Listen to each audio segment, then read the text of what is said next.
5월 23일 주일 영상 예배를 시작하겠습니다. 찬송가 90장을 함께 부르시겠습니다.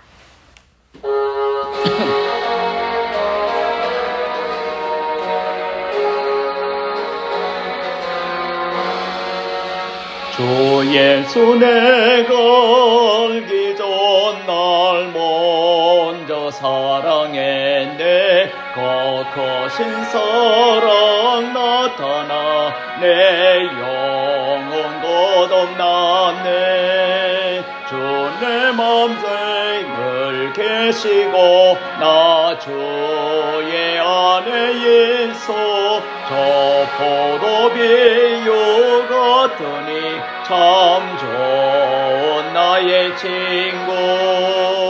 내 친구 대신 예수님 날 구원하시려고 더 귀한 몸을 버리사 내 죄를 대속했네. 나 주님을 널 믿으며 그 손을 의지하고 내 몸과 마음을 바쳐서 끝까지 충성하리.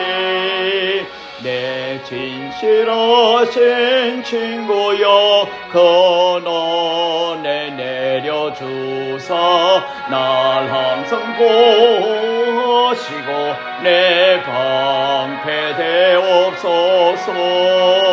그 풍성한 참 사랑을 네 능히 끊을 소냐. 날 구원하신 예수는 참 좋은 나의 친구.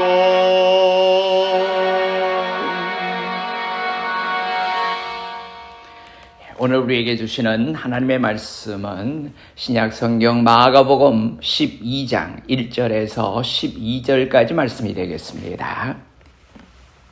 신약성경 75페이지입니다. 제가 읽습니다.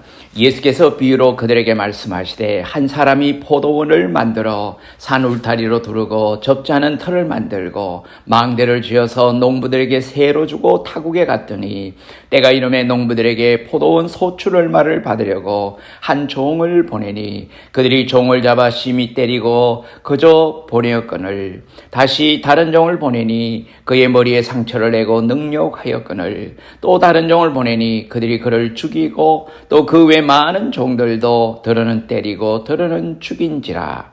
이제 한 사람이 남았으니 곧 그가 사랑하는 아들이라. 최후로 이를 보내며 이르되 내 아들은 존대하리라 하였더니 그 농부들이 서로 말하되 이는 상속자니 자 죽이자. 그러면 그 유산이 우리 것이 되리라 하고 이에 잡아 죽여 포도원 밖에 내 던졌느니라. 포도원 주인이 어떻게 하겠느냐. 와서 그 농부들을 진멸하고 포도원을 다른 사람에게 주리라. 너희가 성경에 건축자들이 버린 돌이 모퉁이의 머릿돌이 되었나니 이것은 주로 말미암아 된 것이요 우리 눈에 놀랍도다 함을 읽어보지도 못하였느냐 하시니라. 그들이 예수의 이 비유가 자기들을 가리켜 하신 말씀인 줄 알고 잡고자 하되 무리를 두려워하여 예수를 두고 가니라. 이 말씀에 귀한 은혜가 있으시기를 바랍니다. 오늘은 특별히 포도원 농부에 대한 말씀입니다만은 여기에 가장 중요한 내용인 10절, 11절 말씀에 건축자들의 버린 돌이 모퉁이의 머릿돌이 되었나니 라는 말씀을 가지고 모퉁이의 머릿돌이라는 제목으로 하나님의 말씀을 묵상하고자 합니다. 잠깐 기도드리시겠습니다. 은혜로우신 아버지 하나님 고맙고 감사합니다.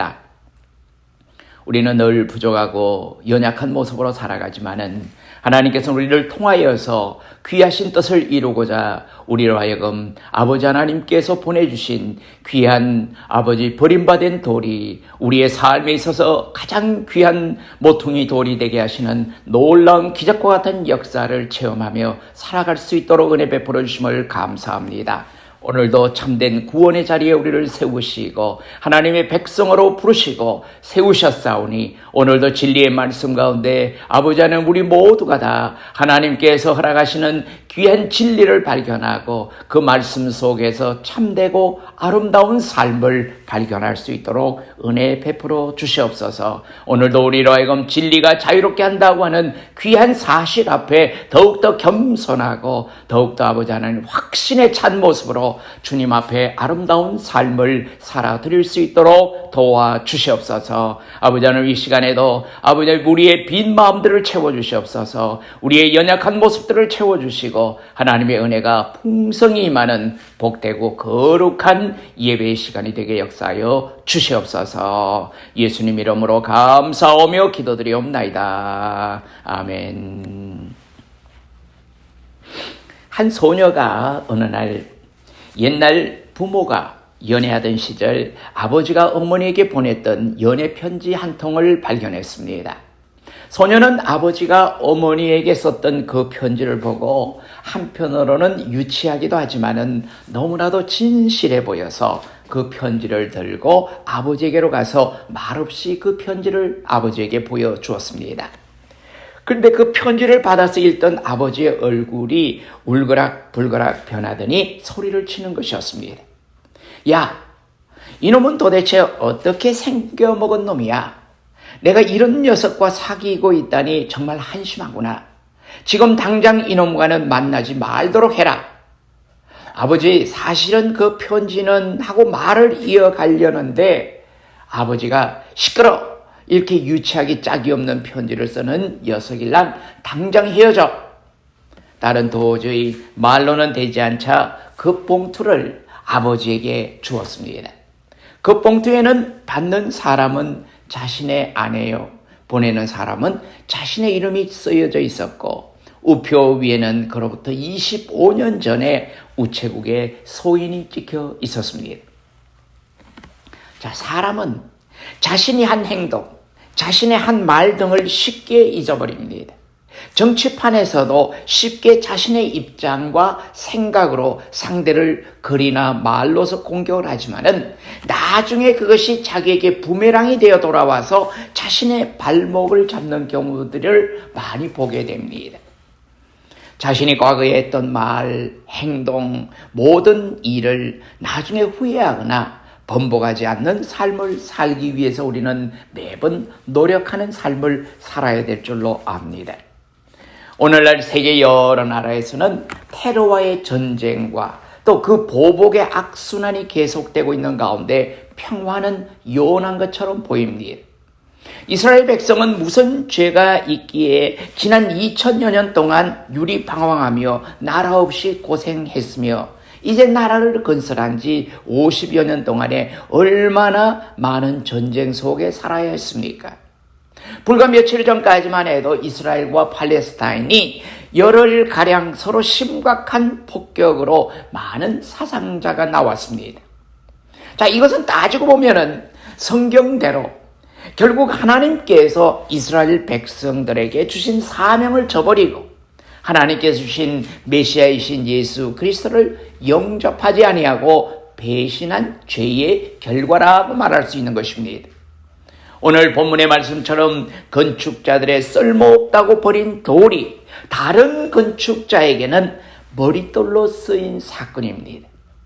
즉 하나님께서 그토록 정성을 들여서 오랫동안 선지자들을 통해서 예언하신 대로 오시리라고 했던 메시아가 이 땅에 왔건만 이스라엘이 그 은혜와 축복을 배신하니 그 복음은 이방인들에게로 돌아가게 된 것입니다.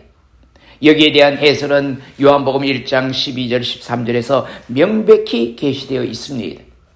영접하는 자, 곧 그 이름을 믿는 자들에게는 하나님의 자녀가 되는 권세를 주셨으니 이는 혈통으로나 육정으로나 그 사람의 뜻으로 나지 아니하고 오직 하나님께로부터 난 자들이니라.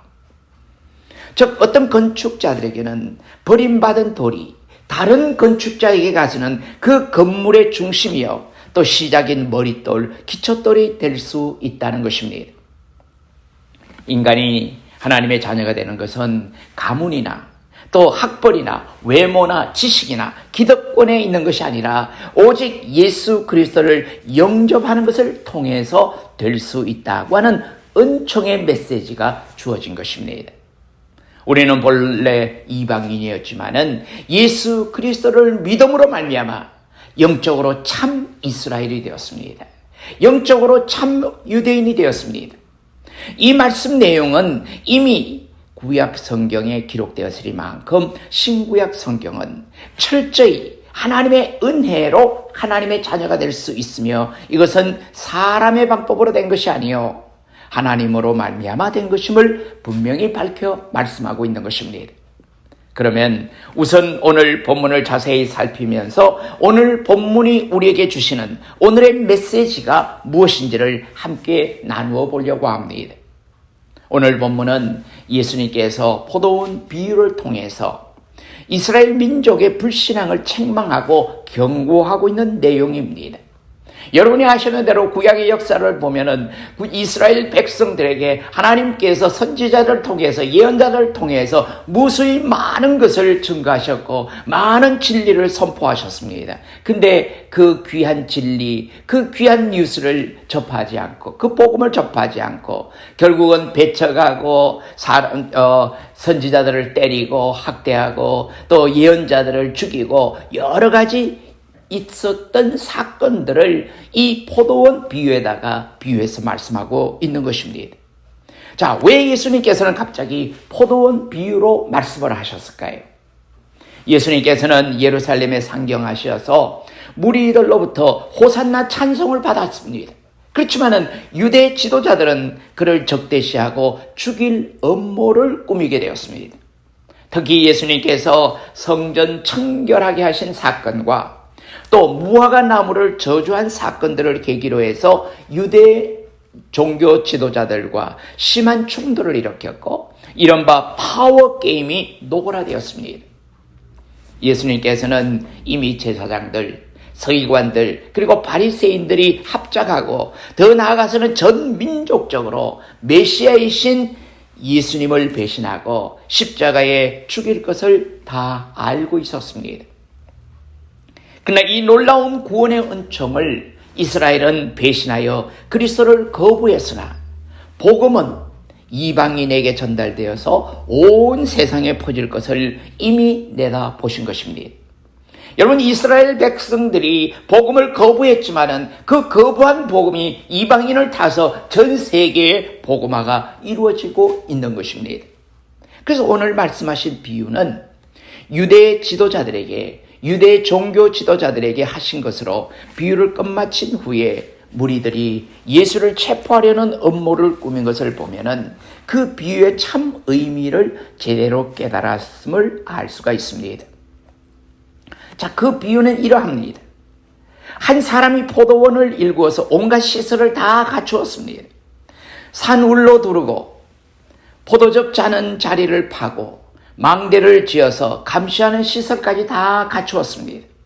그리고 그 시설을 농부들에게 세를 주고 다른 나라로 갔습니다. 그런데 때가 돼서 그 주인이 그 세준 농부들에게 포도원에서 나오는 소출을 얼마를 받으려고 종을 보냈더니 적반하장으로 그 종을 구타해서 혼을 내서 보냈습니다. 주인은 다른 종을 보냈더니 이번에는 그 종의 머리를 깨버리고 능욕해서 보냈습니다. 기가 막힌 주인은 또 다른 종을 보냈더니 이번에는 농부들이 합작해서 구타하고 살해했습니다. 죽였습니다. 여러분, 이것이 구약에 나오는 역사들입니다. 세상에 이런 무법과 불법이 어디에 있겠습니까? 그래서 그 주인은 자기의 아들을 마지막으로 보내기로 결정을 하셨습니다. 아들은 공경하리라 하는 믿음 때문입니다.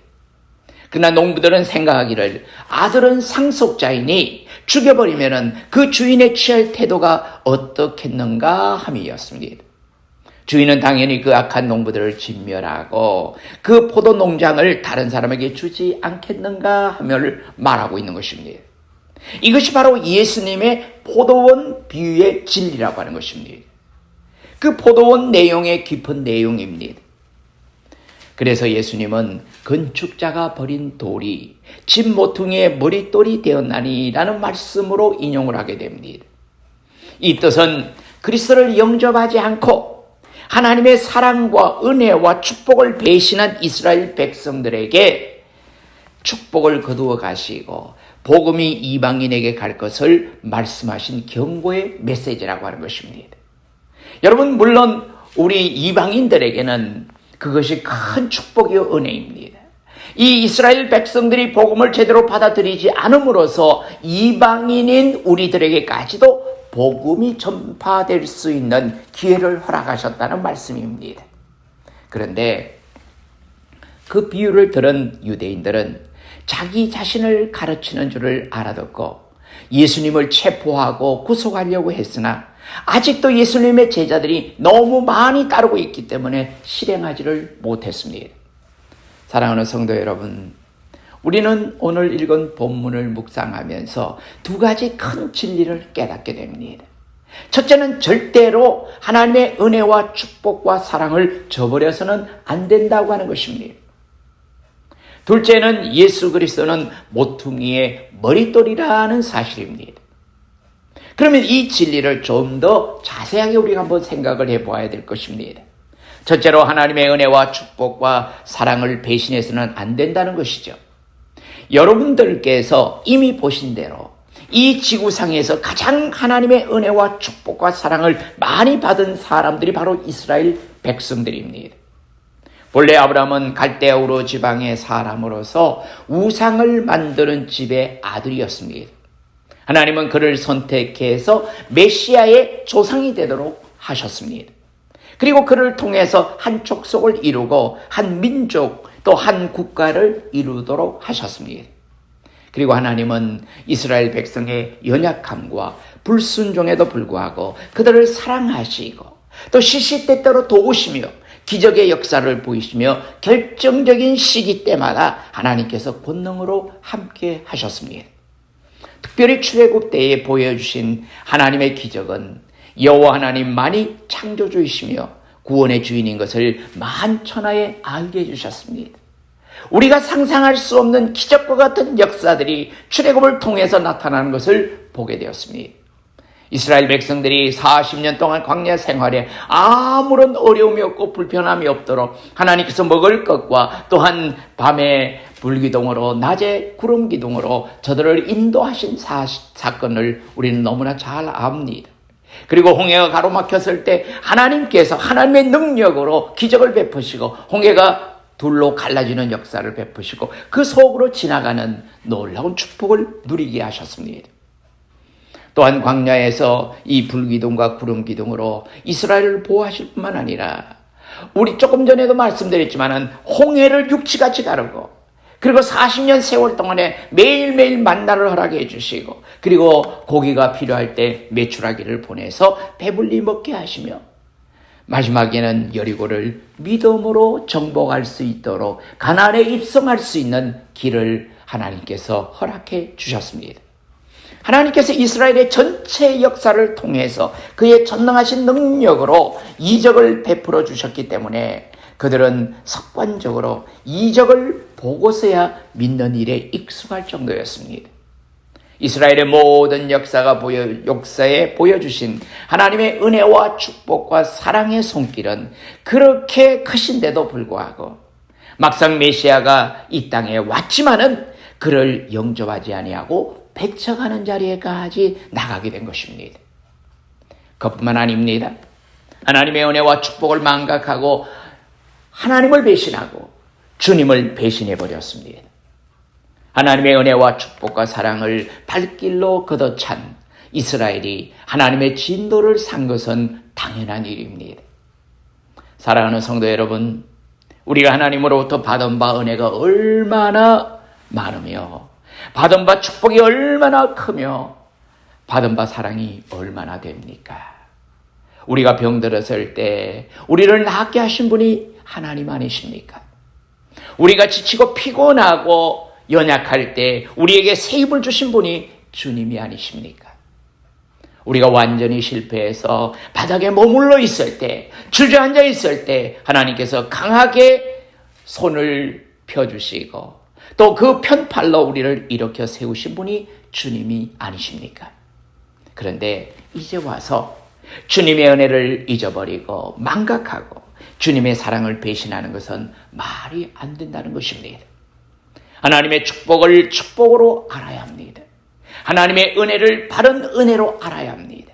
하나님의 사랑을 진정한 사랑으로 알아야 합니다. 우리는 늘 하나님의 은혜를 감사해야 하며 하나님의 사랑을 감사해야 하고 하나님의 축복을 감사할 줄 알아야 하는 것입니다.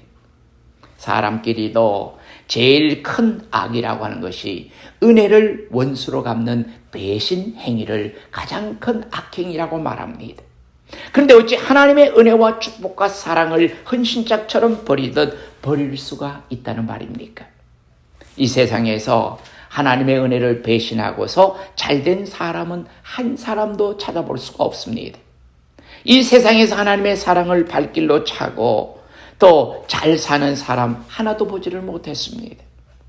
지옥불에서 우리를 건져주신 하나님의 위대하신 하나님의 은혜와 축복을 배신하다니 멸망을 받아서 마땅할 것입니다. 우리는 하나님의 은혜를 잊지 않기 위해서 늘 기도하고 늘 말씀을 묵상하고 늘 전도하고 늘 찬송하며 늘 삶에 있어서 감사가 차고 넘쳐야 될 줄로 믿습니다.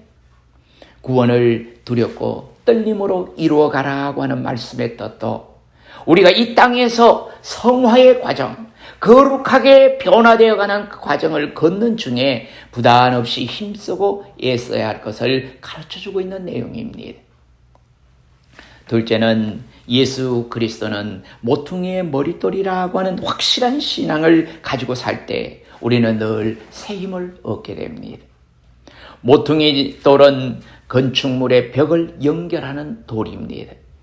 모든 벽돌은 모퉁이 돌에서부터 시작이 됩니다. 서가랴 10장 4절 보면은 모퉁이 돌이 그에게서 말뚝이 그에게서 싸우는 활이 그에게서 권세 잡은 자가 다 일제히 그에게서 나왔어라는 말의 표현이 있습니다. 또 이사야서 28장 16절에는 그러므로 주 여호와께서 이같이 이르시되 보라 내가 한 돌을 시온에 두어 기초를 삼았노니라고 했습니다. 자, 이 말씀의 뜻은 무엇을 의미하는 것일까요? 바로 예수 그리스도만이 우리의 모든 삶의 기초가 된다고 하는 사실입니다. 우리의 삶의 터전은 어디를 기초로 해서 시작해야 할까요? 예수가 없는 삶은 모래 위에 집을 세우는 것과도 같다고 했습니다. 예수 없이 사는 것은 물가에 집을 짓는 것과 마찬가지입니다. 표현은 다르지만은 골로새서 2장 10절에 보면은 그는 모든 통치자와 권세의 머리시라고 했습니다. 예수 그리스도는 인간의 삶의 모든 영역의 머리가 된다는 사실입니다. 여러분, 우리 육체, 우리 지체는 머리의 움직임에 따라서 움직이게 됩니다. 근데 손이 제 마음대로 가는 것이 아니라 머리의 오더를 받아야 합니다. 머리의 명령을 받아야 합니다. 여러분, 예수 그리스도께서는 우리 인간의 삶에 있어서 머리와 같으신 분이십니다. 이 머리 되시는 주님이 우리의 삶을 움직일 때 그대로 행동하면 되는 것입니다. 정치를 하는 분도 예수 그리스도가 머리가 되어야 합니다. 그래야 바른 판단을 할 수가 있고 바른 결정을 할 수가 있는 것입니다. 교육을 하시는 분도 예수 그리스도가 머리가 되어야 합니다. 경제 활동을 하시는 분도 예수 그리스도가 머리가 되어야 합니다. 많은 사람들은 자기 스스로가 머리가 되려고 합니다. 그러니 우리가 중요한 것을 놓치고 중요한 것을 잊어버릴 때가 많이 있는 것입니다. 모든 것을 주님께 맡기고 주님이 친히 머리가 되어서 우리의 삶을 주장하시고 우리의 경제 활동을 이끌어 가실 때 그것이 합력하여 선을 이루어 간다고 하는 사실입니다. 또 예술을 하시는 분도 그 예술의 창작이 바로 예수 그리스도를 중심해야 한다고 하는 말씀입니다. 왜 그렇습니까?